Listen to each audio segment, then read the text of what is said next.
The 2018 election will be one hell of a race. Young people have always shied away from voting, but this year, 60% of registered voters are aged between 18 and 40. The battle to control the MDC continues. Morgan Tsvangirai's funeral was Nelson Chamisa's inauguration. Once there was a power vacuum in the MDC leadership, Chamisa grabbed his chance. Now you're asking if that was the moral thing to do. But let's face it, power waits for nobody. Chamisa learned this well from the very man that he was bearing. When there's a fight for power, take it out of the boardroom. Tsvangirai ignored the rules in 2005, but he knew he had the people behind him. He broke the constitution when he removed term limits in 2010, but it did not matter. Whoever is in charge of the people wins. That's politics, and Chamisa learned his lesson quite well, even when the rule book says otherwise. Now, he may have won the political fight, but what of the legal ones? Zororo tweeted the following: "There was attempted murder in Buhera when people made 3 attempts to burn that hut. Who the mastermind was, I don't know. The law must take its course and culprits must be brought to book. We want justice." Now, the Sunday Mail also reports that rivals want Chamisa arrested. And as for that special Congress, Chamisa says it may be too close to elections to hold it. But Chamisa must now succeed where Tsvangirai failed, uniting the MDC. Morgan oversaw at least 3 splits in the opposition party. They are men whose egos are bigger than their support bases. They are fighting for top table seats. Their arguments over the number of constituencies allocated to both Tendai Biti and Robert Mugabe.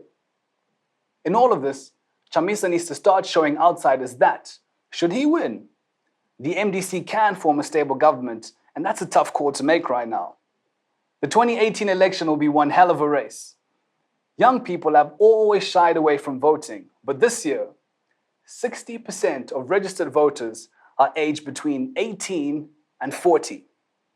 For the first time in 20 years, Mugabe and Tsvangirai's names will be off the ballot box. Instead, it'll be the cobra versus the crocodile. Speaking of Mugabe, it's all tears over there at the Blue Roof Mansion. Mugabe is complaining to everyone that visits that benefits are being cut, and Grace is crying daily. Great benefits too: cars, an office, cooks, waiters, drivers, security, details, and so forth. But now, benefits have been cut. He's down to just 2 VVIP guards, including Mountain Kwainona.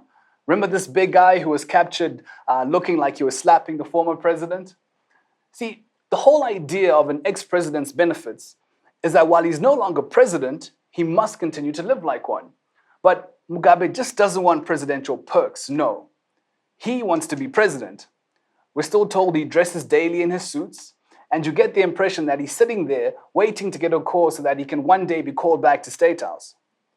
But fortunately, that call is not coming. Mugabe's rants and all these controlled leaks of audio recordings to the media are not random, no, it's a strategy.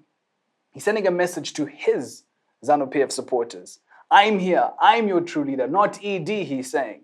Boram Sango. Now, President Mnangagwa has been gracious and has taken the high road this far.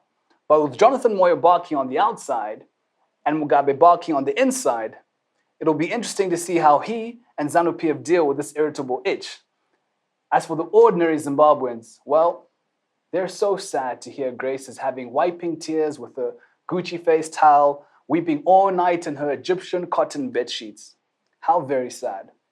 The villagers from Manzo Farm and the workers at Gwina Farm, who've gone for months now without being paid by the Mugabes, send their sympathies.